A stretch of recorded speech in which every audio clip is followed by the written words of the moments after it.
Ressentez-vous le froid dans votre colonne vertébrale? Cette peur silencieuse avant un appel crucial, une proposition décisive? La peur du « non » vous paralyse, vous condamne à la médiocrité, vous empêche de construire l'empire que vous êtes censé construire. Chaque occasion manquée, chaque porte qui ne s'ouvre pas est un cri silencieux de l'âme qui a choisi la lâcheté plutôt que la conquête. Vous laissez le rejet définir votre valeur, décréter votre destin, annihiler votre ambition. Assez, l'empire moderne n'a pas de place pour les faibles d'esprit. Votre peur est une maladie et nous avons le remède. Il y a des millénaires, au milieu du chaos d'un empire colossal, un homme portait le poids du monde sur ses épaules. Il n'était pas seulement un empereur.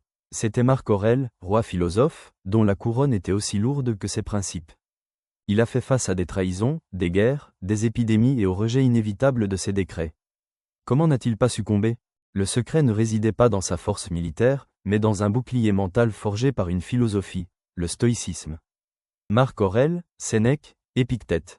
Ce n'étaient pas seulement des penseurs. Ils étaient les architectes de l'invincibilité intérieure. Ils ont compris que la véritable bataille n'est pas externe mais interne. Et l'ennemi le plus redoutable? Votre propre peur. Aujourd'hui, nous allons déballer le protocole de guerre stoïque. Un manuel pour maîtriser le rejet dans la vente, en affaires et dans la vie. Préparez-vous à transformer chaque « non » en étape vers votre empire. C'est votre rite de passage. Premier principe, la dichotomie du contrôle.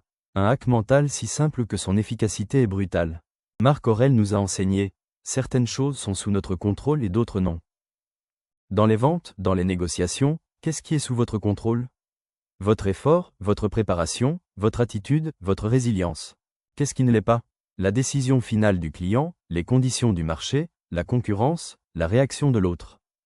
Le rejet n'est pas votre échec. C'est une variable externe, une pièce de jeu que vous ne pouvez pas manipuler directement. Votre erreur n'est pas d'être rejeté, mais de l'intérioriser comme un défaut personnel, une tache sur votre identité.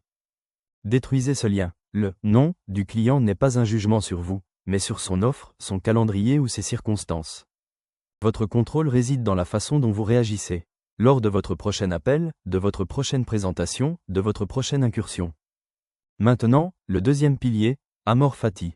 Aimez votre destin, non seulement accepter, mais accepter chaque revers.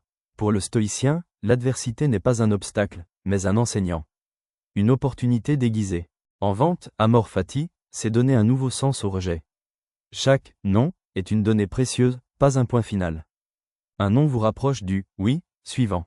Il affine votre offre, améliore votre approche, peaufine votre persuasion. Pensez comme Sénèque, ce n'est pas que nous disposons de peu de temps, mais que nous avons perdu beaucoup. Ne perdez pas de temps à regretter. Analysez, s'adapter, avancer. Le rejet est le feedback brutal que les personnes médiocres évitent et que recherchent les champions. Embrassez le froid du « non ». Il vous forge, vous fortifie, vous prépare au feu de la victoire. Troisième pilier, préméditatio malorum. La préméditation des mots. Préparez-vous au pire pour ne pas vous laisser submerger. Avant toute vente, toute négociation, visualisez le « non ». Ressentez-le, acceptez-le dans votre esprit.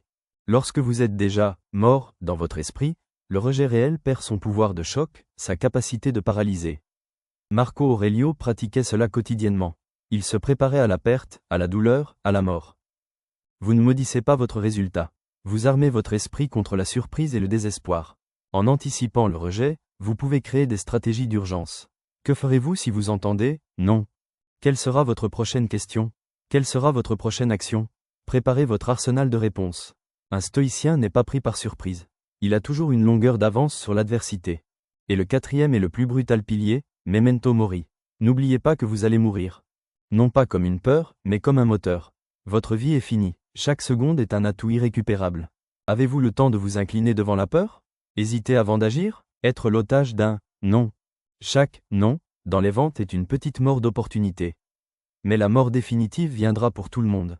Voudrez-vous regarder en arrière et voir une vie de potentiel inexploité, de ventes non tentées, d'empires non construits? Utilisez l'urgence de votre mortalité pour agir. Maîtrisez le présent, car le futur est incertain et le passé est irrévocable. Ce ne sont pas des astuces. Ce sont des principes forgés dans la fournaise de l'histoire, testés par les plus grands dirigeants. Le Stoic Warfare Protocol est votre manuel d'invincibilité mentale dans un monde de rejet constant. Appliquez la dichotomie du contrôle. Concentrez-vous sur ce qui vous appartient. Ignorez ce qui ne l'est pas. Incarnez Amor Fati. Acceptez chaque « non » comme une leçon, un carburant pour le prochain mouvement. Pratiquez la préméditatio malorum. Visualisez le pire pour qu'il n'ait jamais le pouvoir de vous abattre. N'oubliez pas Memento Mori, votre mortalité est le mot de passe pour une action acharnée et sans hésitation. Le pouvoir du « non » est une illusion que vous avez créée. Il est temps de le détruire. Votre héritage ne sera pas mesuré au nombre de fois où vous êtes tombé, mais au temps où vous vous êtes relevé, plus fort, plus sage. Le monde n'a pas besoin de plus de gens qui ont peur de l'échec. Elle a besoin de dirigeants stoïques et inébranlables. Le choix vous appartient. Continuez dans l'ombre de la peur ou vous élevez comme un stoïque, forgeant votre destin. C'est votre vocation. Votre révolution commence maintenant. Il n'y a pas de temps pour douter. Abonnez-vous à la chaîne Athénéum. Rejoignez la Légion des Inébranlables. Cliquez sur le bouton d'inscription. Forgez votre armure mentale. Construisez votre empire. Aujourd'hui, l'empire attend. Êtes-vous prêt à le conquérir ?